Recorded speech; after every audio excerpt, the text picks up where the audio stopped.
Before I start, I'd like to thank Dean Flood and the School of Advanced Study for the opportunity to be a visiting professorial fellow here. It's been a very rewarding experience so far, and I think it will continue to be so. Can you hear me okay back there? Okay. I'd like to mention Sandrine Allerson-Summons, who has been peerlessly efficient and thoughtful, down to composing the poster for this talk, which some of you may have seen. My thanks also go to Peter Niven and Sharar Ali, who have helped me settle in. And Barry Smith, the director of the Institute of Philosophy, has my special thanks for the hospitality of the Institute and the intellectual stimulation of his seminars and the discussions that we've had.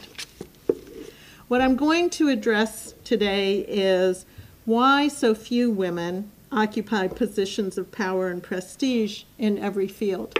In fact, the original title for my book was Why So Few, and then I discovered that there was an Australian book with the same title. So that required a certain amount of retooling, and that's how we got to Why So Slow. I'm going to start with a summary of the observational data, and almost all the data that I know about are data from the United States. And that's partly because there are more data there than almost any other place, but it's also partly because those are the data I know the best. To summarize, there has been progress. Men and women make roughly equal starting salaries and come in at similar ranks. That's so for most fields, both inside and outside of academia, and that is progress compared to the past. But there remains a persistent problem. Advancement is slower for women than for men, even when you control for a variety of variables. Women are promoted more slowly than men. They earn progressively less than men as their careers continue. Women are underpaid and underpromoted across the professions generally, including academia. The one place where women are not at a disadvantage is as sopranos in the opera. Other than that, including nursing, women do not make as much money as men do and are disproportionately underrepresented at the top of their profession. The fact that this occurs across all the professions is, to my mind, a reason to look for an explanation that will be a general explanation. That is, one where we won't say, well, chemistry is terrible for women, but one where we will look at what underlies the ubiquity of the phenomena. The explanation I'm going to offer relies on two key concepts: the notion of gender schemas and the notion of the accumulation of advantage. But before I turn to that explanation, I want to give three examples of the kinds of observational data that require explanation. The first one comes from the Swedish Medical Research Council. In 1995, women were 46% of the applicants for postdoctoral fellowships from the Swedish Medical Research Council, but they were only 20% of the recipients. An analysis of the judgments that were made by the senior scientists on the panels showed that women got lower scientific competence ratings than men did, and for that reason, they were less likely to get one of the fellowships. To determine what contributed to these ratings of scientific competence, the investigators, who themselves had applied for these fellowships and had been turned down. Sweden is a small country, so they knew who all the other people were who got the fellowships, and they thought they were absolutely as productive and talented as the people who had. So they sued under Sweden's Freedom of Information Act to get access to the judgments that the scientists had made. And I just looked this morning to see what what Google Scholar's citation count was for the paper that they published on this, which was published in Nature. So it's up to 380, but I think that that's actually an underestimate. But when you consider that the modal number of citations is something like 0 to 1, 380 is pretty impressive. All right, so what they tried to do was to model the scientists' decisions. And one model that worked well used a combination of how productive the young applicant was and the prestige of the journals, the impact of the journals in which they had published. They correlated those impact points with the judges' scientific competence ratings, and they found that for men, there was a nice linear relationship. As impact points went up, so did scientific competence ratings. But for women, there was a period of plateau at the beginning.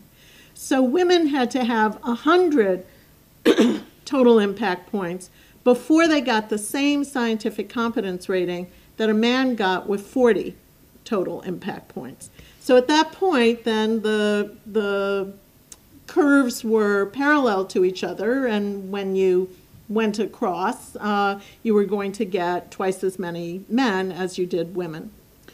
All right, so one reason I like this is that I think we think of Sweden as a country that aims to be, and in many respects is, gender fair compared to many other countries. So I'm not supposing that the scientists on the panel had any intention to discriminate. Nevertheless, they did not view women's credentials as positively as they viewed men's. Okay, the second example, so that's my non-US case, the only one, sorry. The second example comes from two economists, Egan and Bendick, who surveyed men and women in the US who had occupations in international business. These men and women were similar on most of the dimensions that could contribute to increasing your salary. For example, having a good degree, working a certain number of hours a week, and so on. The characteristics that helped men make higher salaries also typically helped women, but to a lower extent. So of the 17 characteristics that Egan and Bendick looked at, 14 of them helped men more than they helped women. And, somewhat surprisingly, some of the ones that helped men actually hurt women. So having lived outside the United States added $9,200 to a man's salary, but subtracted $7,700 from a woman's salary. Speaking another language added $2,600 to a man's salary, but subtracted $5,100 from a woman's salary. So this is the kind of bewildering result that I think we want to explain. The final observation is at a much more minor level. In 2003, I gave the keynote talk to an honor society at one of the City University of New York colleges. The program showed that the talks had occurred annually, with the occasional year skipped, since 1964. So over that roughly 40-year period, as I saw as I went through the program, I was the first woman to have spoken. And why was I there? I was there because the president of the Honor Society was a colleague of mine in linguistics. Otherwise, I'm sure that 2003 would have been exactly like every other year before that. All right, so what we want to explain in all these cases is what goes wrong. I'm going to assume that there's no intention to discriminate and that everyone in each of these examples had the best intentions. The special value of observational data is that you know they are ecologically valid. Those things are actually happening. But the problem with observational data is that it's very difficult to set up appropriate controls. It's possible that for 40 years there weren't any women who were appropriate speakers at Queens College.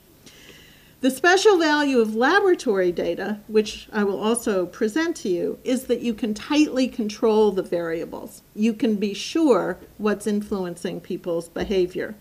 But the problem with laboratory experiments is that it's hard to ensure that the results can be applied to real-life circumstances. My strategy then is to look at both kinds of data, to look at the observational data and to look at the laboratory data, because they have complementary advantages and disadvantages. If both sets of data give the same results, we can have some confidence in the conclusion, which is, in this case, that men and women are not rewarded equally for the same performance. Now, before I present my account of women's slow advancement, I want to rule out two other explanations. The first is the pipeline explanation. This says there aren't enough women in the pipeline. When there are enough women in the pipeline, the problem will be solved. Now, it is true, especially in the natural sciences and engineering, that there are too few women in the pipeline. But it's also true that the pipeline selectively leaks women. So women start out in certain fields in much greater numbers than they end up in those fields. They are dropping out at every transition point at higher rates than men do. So it's as if there are these little holes in the pipe that are geared for women. Men are like too big to fall through them or something. They're just the right size for women.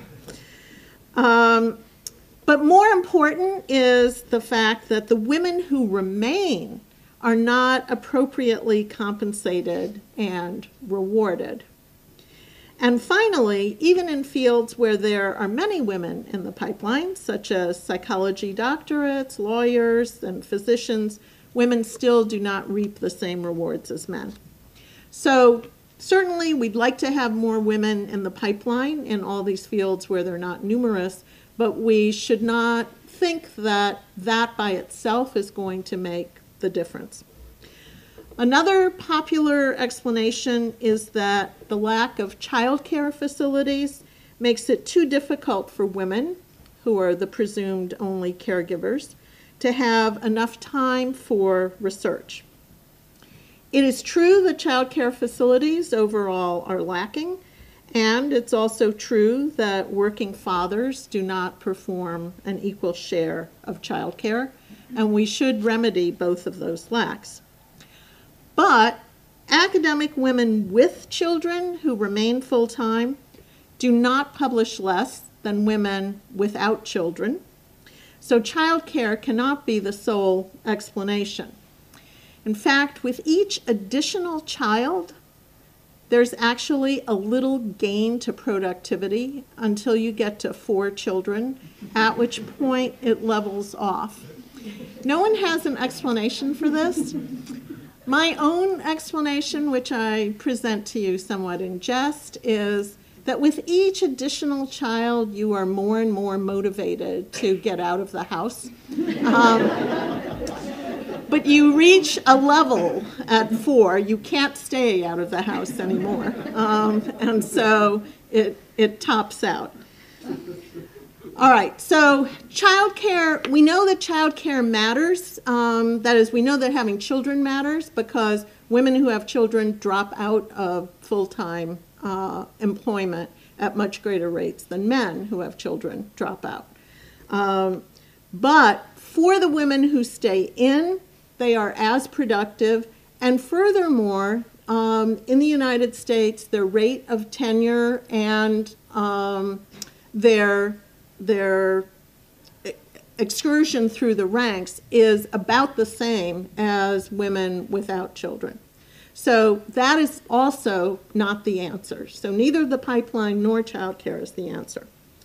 Finally, I want to ask you not to think about exceptions, which you're probably all already thinking, but I know so-and-so who's extremely successful and she's a woman. There are a few extremely successful women, and it's easy to be misled by the presence of a few successful women into thinking that there isn't a problem. But it's important to realize that an exception is just that, an atypical event. The fact that there are a few successful women should not distract us from the main body of evidence, which shows that overall women are not as successful as men, even when they have the same credentials. Let's turn now to my explanation. The explanation I provide is cognitive. It examines the moment-by-moment perceptions and judgments that disadvantage women. And as I said earlier, it relies on two key notions, the idea of gender schemas, which I'll explain, and the idea of the accumulation of advantage, which I'll also explain. But very briefly, the gender schemas that we all share, male and female alike, result in our overrating men and underrating women in professional settings, often in small, barely visible ways. These small disparities accumulate over time to provide men with more advantages than women. As I presented, this account is cold as opposed to hot. It's purely cognitive rather than emotional or motivational. It's intended to explain what goes wrong in environments where nothing seems to be wrong, where people genuinely and sincerely espouse meritocratic and egalitarian beliefs. I know that there are misogynists, and my account would require a separate motivational account to explain extreme forms of hostility against girls and women.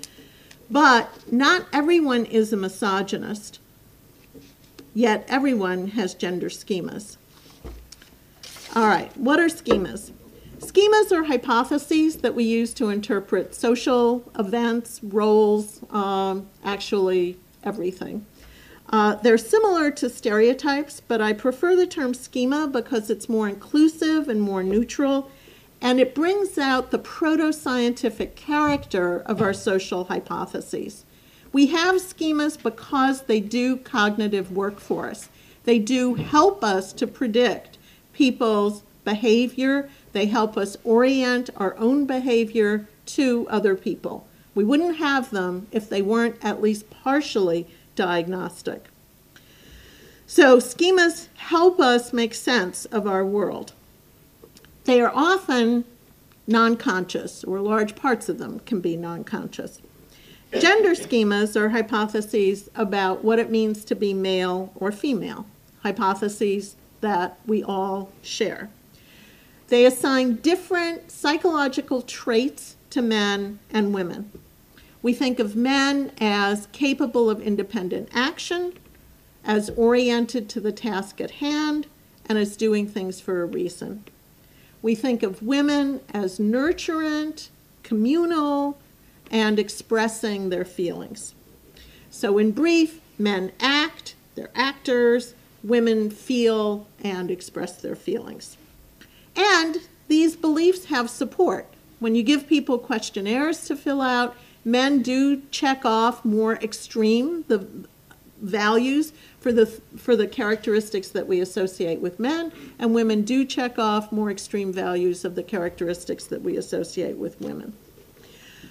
So it's not as if these schemas have no support. They do have support, but they act to skew our perceptions. We don't see people simply as people. We see them as male or female. We also see them as young or old, and we see them according to their ethnicity, which is remarkably the same in this room. And we make our judgments of people accordingly. I'll give you a couple of examples of this. One of them is a very simple one. This was done by Monica Biernat and her colleagues. You show people, undergraduates in this case, photographs of other undergraduates that have been taken at various places around campus. And the people are always shown next to a reference of some sort, like a table or a chair or a doorway, so that you would be able to get some idea of how tall they are. And the person's job, the evaluator's job, is to estimate for each person whose photograph they see how tall that person is in feet and inches. Unbeknownst to the students, the experimenters have rigged the sample so that for every man of a given height, there is a woman of the same height. So this sample diverges from the population where men are slightly taller than women. The question was whether the individuals who were looking at these women would be influenced by that true part of our gender schemas, or whether they would put that knowledge aside when they were doing their estimating. Could they have a neutral yardstick? And the answer was no. Both men and women, to the same extent, slightly overestimated how tall the men were and slightly underestimated how tall the women were. I was trying to think this morning, how many experiments have I read? So maybe 500. I know of 2 where there are sex differences with respect to perceptions of this sort. So typically, there are no differences between how men and women respond in these experiments. If you ask people explicit questions, you do get sex differences. But when you're clever, like the people who do these experiments, you don't see any differences in male and female responses. All right, so even a characteristic that's as close to being objective as we could get, like height, shows the effects of gender schemas. We don't need to suppose people are intending to discriminate in any way. They're influenced by, in this case, what they know about sex differences. Now, what happens when we get to places where we don't know, but we might still have beliefs, namely competence? So we would expect, given what I've told you about how gender schemas are structured, we would expect that in situations where competence is being evaluated, men are going to benefit. Because when you think about what's required to be a successful professional, is it the person who is capable of independent action, does things for a reason, and gets down to the business at hand? Or is it the person who is nurturant and communal and expresses their feelings? So schemas can clash, or they can fit in with each other. The schema that we have for most professions is more compatible with the schema that we have for men than the schema that we have for women. Madeline Heilman, who's done a lot of work in this area, and her colleagues investigated how men and women rated people who were being described as an assistant vice president at an aircraft company. So they deliberately chose an occupation that would be a male-dominated occupation. The evaluators read background information about the person, about the job, and about the company. In half of the cases, the person was described as about to have a performance review. So you didn't know how well the person was doing in the job. In the other half of the cases, the person had had the performance review, and it was part of the dossier that you saw. And the performance review said something like, this is a stellar performer, every task was completed at a very high level. We are very happy that this person is in the company, that sort of thing. All right, when people did not have any idea of how well these people were doing in the job, and they were asked, the evaluators were asked to rate them in terms of how competent they were and in terms of how likable they were, men were rated as more competent than women, but the two were rated as equally likable. So for women, if you don't have clear information that she's competent, you will see her as less competent than an equivalent man. And men and women in this experiment, as in the 498 others that I could tell you about, there were no differences between men and women. So you don't see a woman as competent, but she's just as likable. An incompetent woman is just as likable as a competent man. In the case where the competence has been vouched for via this performance review, the evaluators are responsive to that information. They now rate the men and the women as equally competent, but they rate the woman as significantly less likable than the man. And men and women do this to the same degree. So when we know that a woman is competent, we think she's not very likable. She's likable when she's less competent. And likability matters. In a follow-up experiment, they asked people to say what perks people should get, like being put on a fast track. And likable people got more of those perks than did people who were less liked. That's the sort of thing that makes people think you needed to do an experiment to find that out.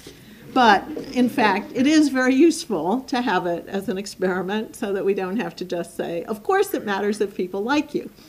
Now for women, you can see the difficult position that this puts them in. So I think many people used to advise women, just be competent.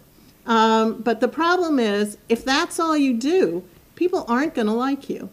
And if you're not liked, you're not going to get ahead at the same rate as your male peers. Okay, so gender schemas influence our perceptions of people's competence. And this experiment by Heilman and her colleagues is one of many, many experiments to demonstrate that. Not only do they influence people's perception of competence, but they also influence people's perception of who's in charge. So you show people a photograph of 5 people seated around a table. There's one person at the head, 2 people on each side. And your job is just to say, who is the leader of this group? This group is working on a project, who's the leader? If it's all male or all female, people reliably pick the person who's at the head of the table as the leader. And if it's a mixed sex group and the person seated at the head is a man, again, they reliably pick him as the leader. But if it's a mixed sex group and the person seated at the head is a woman, half the time they pick her, half the time they pick a man seated on either side of the table as the leader. No differences between men and women in the extent to which they do this. And we don't need, again, to assume that there's any intention to discriminate. Men are more likely to be leaders than women are. And that's true no matter where they're sitting. They're more likely to be leaders. So people can simply be going by what the base rate information is. But what I want to focus on here is 2 things. First, it's a small thing, okay, and that's where the accumulation of advantage is going to come in. It's a small thing. But second, it puts the woman at a slight disadvantage relative to her male peers. It means she cannot be confident that by sitting at the head of the table, people are going to recognize her as a leader. They might simply think she doesn't know where to sit.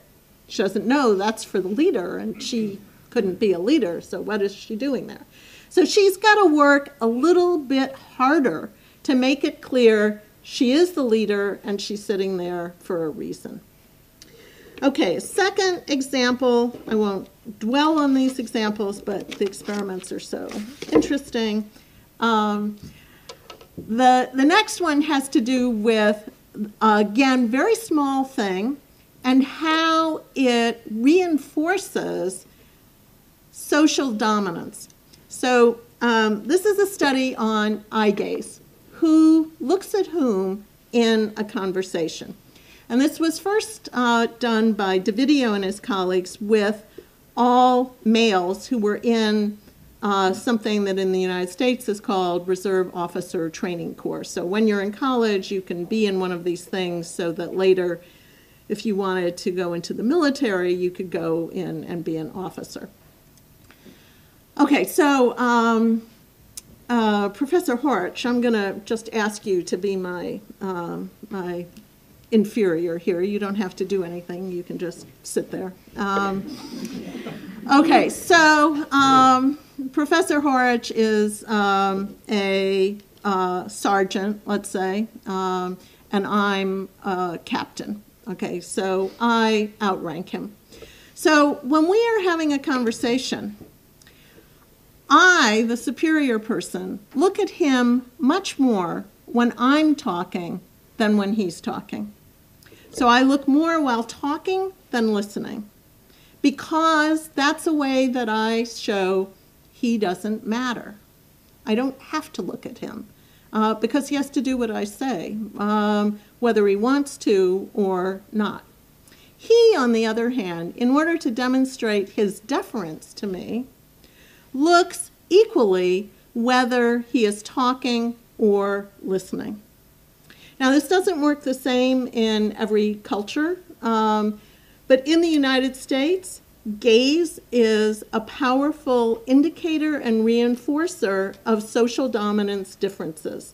So you know who's dominant, and I regret to say you can often see this in relationships as they get past the courtship stage. So the whole body orientation and eye gaze starts to change. But our interest here is not with courtship. So social dominance is conveyed by eye gaze. Looking more while talking than listening says you're dominant.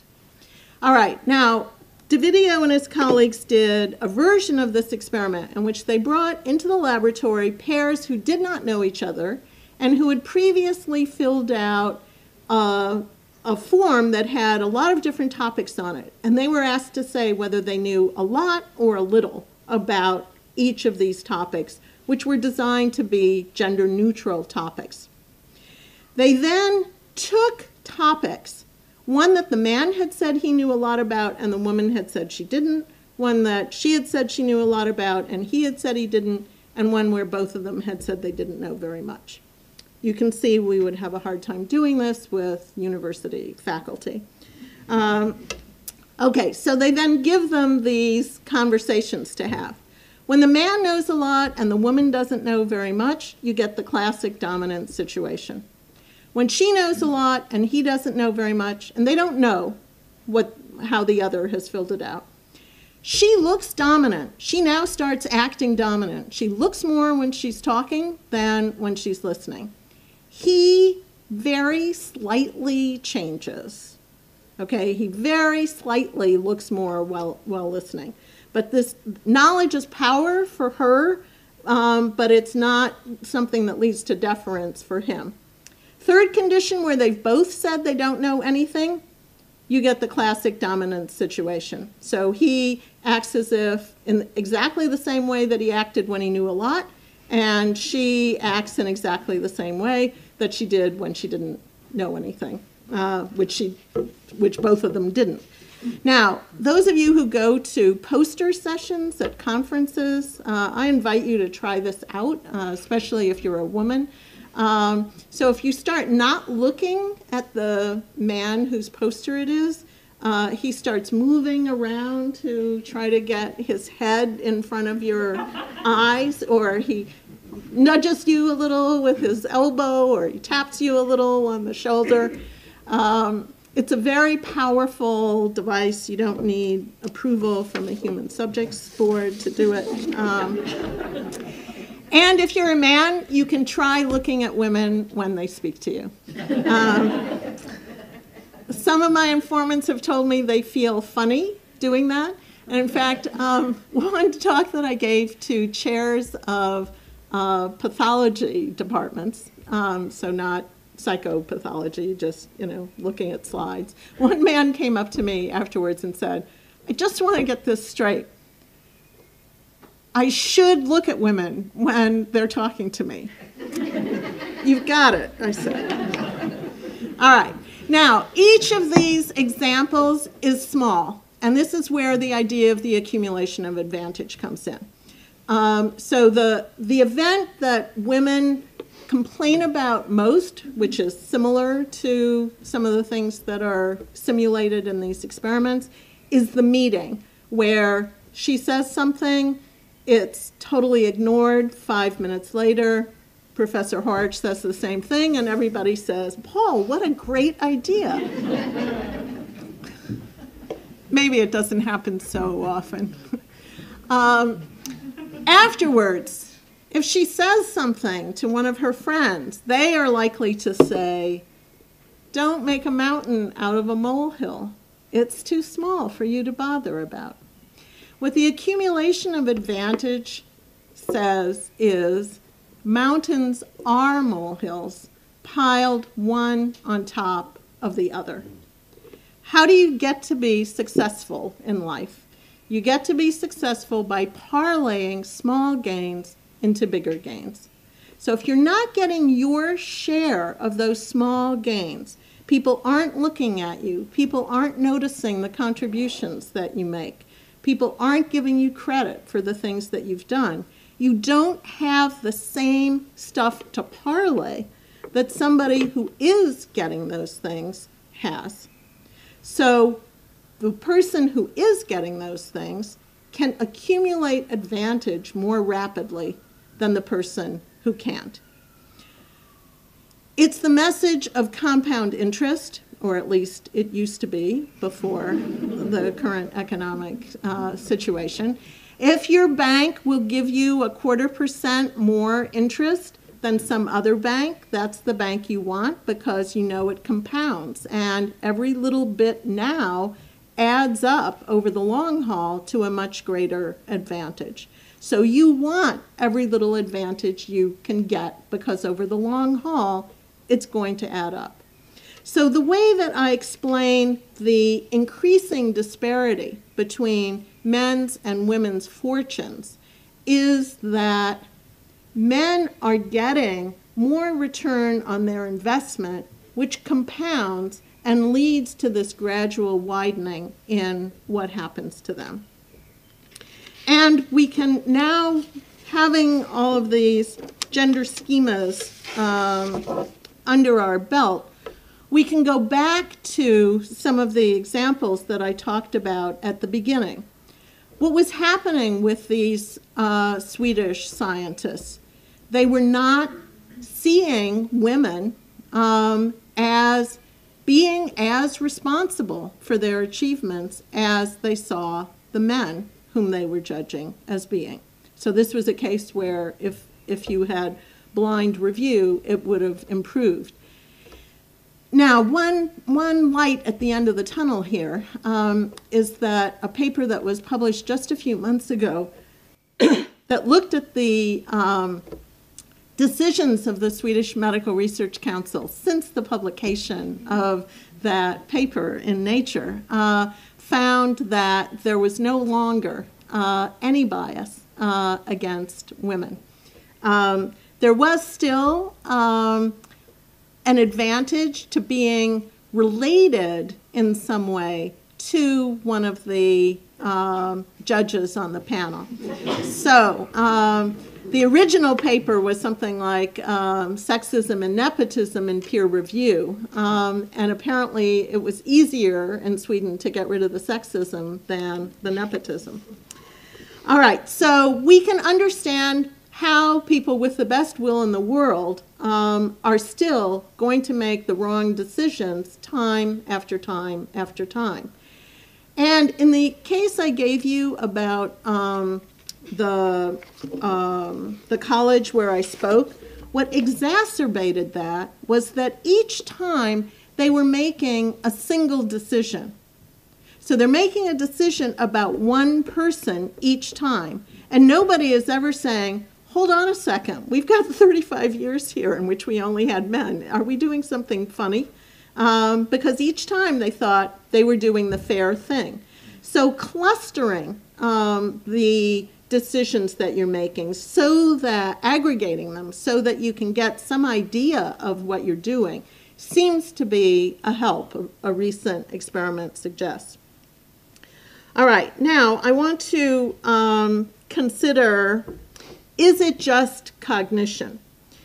I've shown you that gender schemas have consequences for perceptions and evaluations, and that we can imagine that this is going to happen even when people are sincerely meritocratic. An obvious question is, where do gender schemas come from? And here too, I have a purely cognitive account, which is not to say that I think it's right. I mean, I do think it's right, but I'm presenting it to you for critique. I propose that one set of sexually differentiated activities, giving birth to and physically nurturing infants, that qualitatively separates the sexes, lays the foundation for gender schemas, and dominates conceptions of women among both men and women. We take the act of physical nurturance and we extrapolate it to the personality realm. Women are seen by both men and women not only as literally capable of nurturing, but as metaphorically nurturing. We're folk gender psychologists, and as with folk reasoning in general, we make mistakes. In the case of gender schemas, we make a mistake right at the beginning in metaphorizing from physical nurturance to psychological nurturance. We also like to create binary, mutually exclusive categories. We'll create more categories when we have to, but we prefer to stay with two, from binary branching in linguistics to gender divisions. The use of schemas, I've said, is a proto-scientific activity, and it's a natural cognitive activity, whether the domain is the physical world or the social world. But the naturalness of hypothesis construction doesn't guarantee the truth of the hypotheses that are constructed. For example, the notion of a flat Earth is a good case of a natural concept, a concept that most people's everyday experience seems to verify. People need special data or specific instruction to discover that the flat world hypothesis is false. Gender schemas, I'm suggesting, are similar to a belief that the Earth is flat. An important difference between the two beliefs is that no matter how deeply someone believes that the Earth is flat, he or she cannot make it so.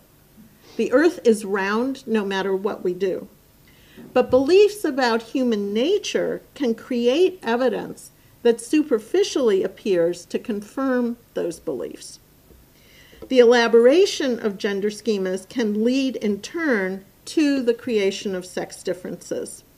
People set up cultural practices that amplify existing differences and create others out of whole cloth. While the social world is not infinitely malleable, it's much more malleable than the physical world, making our errors more difficult to detect. So on my analysis, even if we wiped the slate clean and we walked out into a world where there were no gender divisions, we would recreate gender schemas and a sexual division of labor, because the facts of childbirth and nursing would be grist for our cognitive mill. Without access to informative data of the sort that you now all have, or instruction in school, we would form the same hypotheses about sex differences that we currently have and create differences that would appear to confirm those hypotheses. All right. Let me turn now to talking about remedies. Gender schemas are ubiquitous and they are hard to change. They creep in everywhere. I have a personal example to tell you. you may end up thinking I'm just slow, but here's the example.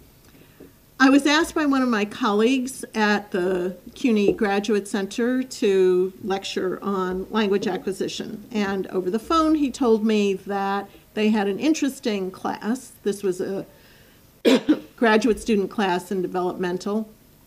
It had a retired Protestant minister and a former nun. And I said, oh yeah, that's interesting. So I get to the class and people are trickling in and I'm setting up my presentation and I'm looking around and thinking, I wonder when this Protestant minister is going to appear, because everybody who was trickling in was a woman and I'm waiting for the Protestant minister. And then my colleague says, okay, I think everybody's here. Let me introduce Professor Valian. And I'm thinking, really? Everybody's here?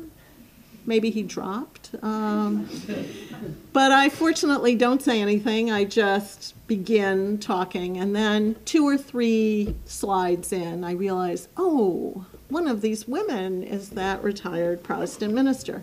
All right, so as I said, you might think I just have a flat learning curve for this, but I expect that all of you have similar expectations, and you are not, if you're like me, going to get rid of them.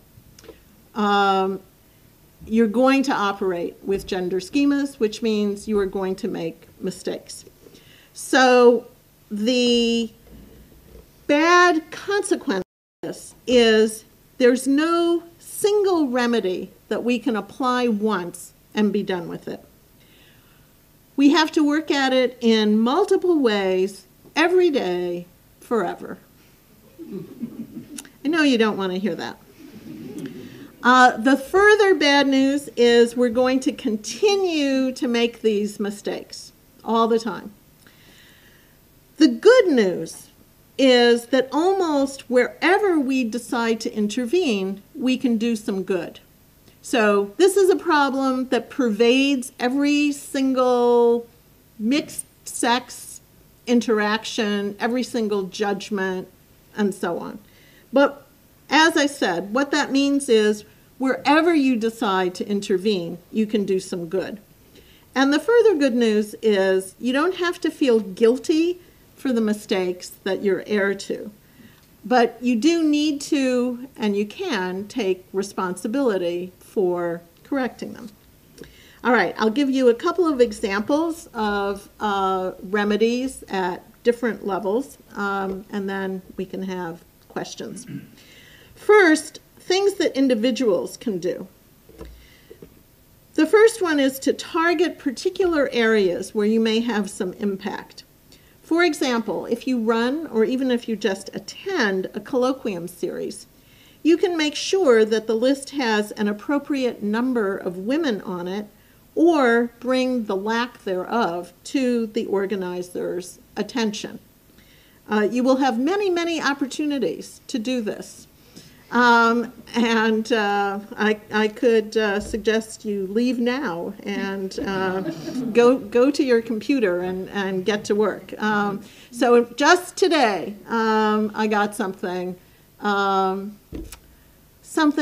about consciousness. 4 speakers, they're all men. Now, does this happen because only men are on these committees? No, I don't think so. So 2 years ago, I got a list of invited speakers to an event that was happening in an area where I happen to know there are a lot of women. There were 12 invited speakers. 2 of them were women. One of those 2 was the organizer of the conference. So what sort of message does this send to young women? The only way you're going to be a speaker is if you invite yourself.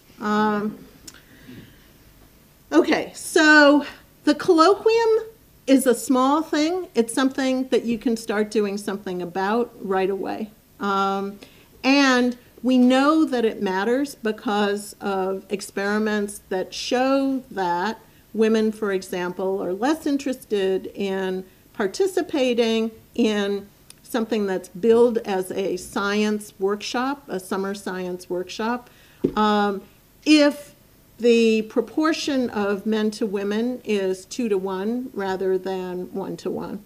Further, they show heightened physiological vigilance when they are seeing a video that displays this. This is work by Claude Steele and his colleagues.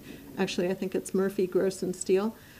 They show more cognitive vigilance, and they show less of an interest in the subject matter. So these examples of underrepresentation are subtle but powerful effects on women and other underrepresented groups. So you don't have to see someone just like you, but you do need to see that there's room for you. So we need to check our work just the way you add up a column of numbers in both directions to make sure you've got the right total. You look at the list and you say, does this list represent the field appropriately? Let's turn our minds for a moment to see whether there are women whom we could be inviting. We aren't going to invite women because they're women. No, we would never do that. But we recognize that women's names are less cognitively available to us than men's names. And so we must do something a little extra special so that we can get some women's names in our minds and then think about whether they will be appropriate. As I said before, you can look at women when they talk to you. You can listen to their suggestions. And you can nominate women for prizes and awards. Women are distinctly underrepresented at the top of their profession. We can't wait for the pipeline. We need to intervene at every level. What can institutions do? Institutional remedies involving institutional leaders can make sweeping changes. There are 2 recent studies, one by the RAND Corporation and one by sociologists, that show what features that are held in common among companies and businesses lead to a diverse group of managers.